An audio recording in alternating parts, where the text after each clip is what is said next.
This tutorial mainly applies to customers who want to prepay.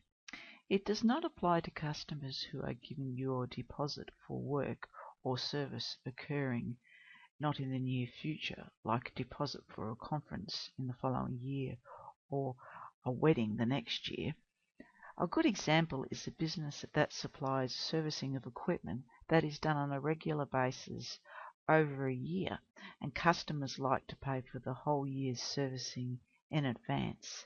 Say you do quarterly servicing at $75 a quarter. A customer wants to pay you for the year's servicing. That is 4 by 75 equals $300 for the whole year. You need to get that $300 into your bank account, and you need to get that customer in credit. The first thing you need to do is create an inventory item called prepaid. You go to the Inventory Command Center and select Items List and select New. Now you can use the item number you can use could be prepaid, or you could use a number. The name of the item could be prepaid also. Then you're going to select Sell this item. And then you need to change the income account for tracking sales from your normal 4 number to your bank account. Go up here, double click on that, and it's going to warn you the account for tracking sales is usually an income account. We're going to say OK because we want it to be the bank account. Then you also need to go to Selling Details and change the tax code when sold to NT. And then you can go back to the profile. You're happy with everything, then you say OK and close that. The second thing you need to do is create a credit against that customer with this prepaid amount.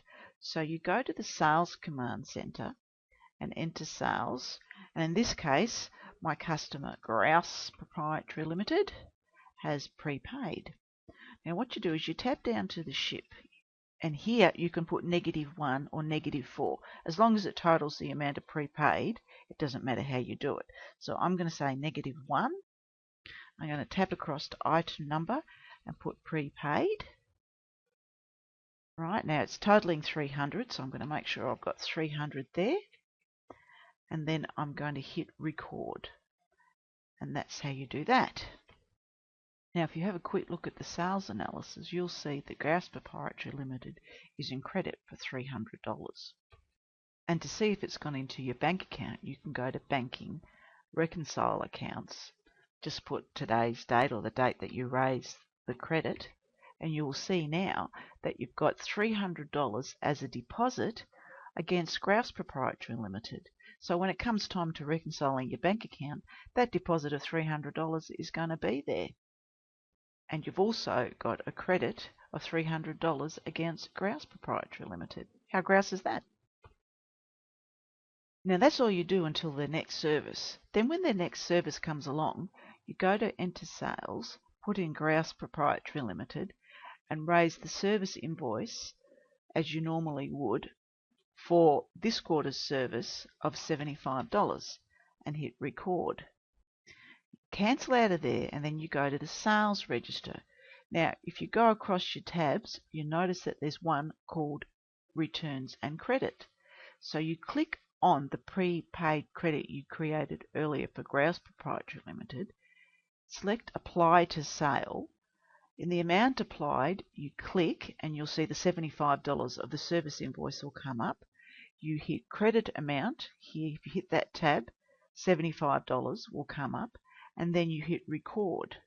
Now you notice now back at Credits and Returns that the credit of $300 to Grouse Proprietary Limited is now in credit less $75 that you just applied to that sale, and you close. And that's pretty much it, guys. So you can keep raising future services and applying it to that credit until that credit runs out in exactly the same way.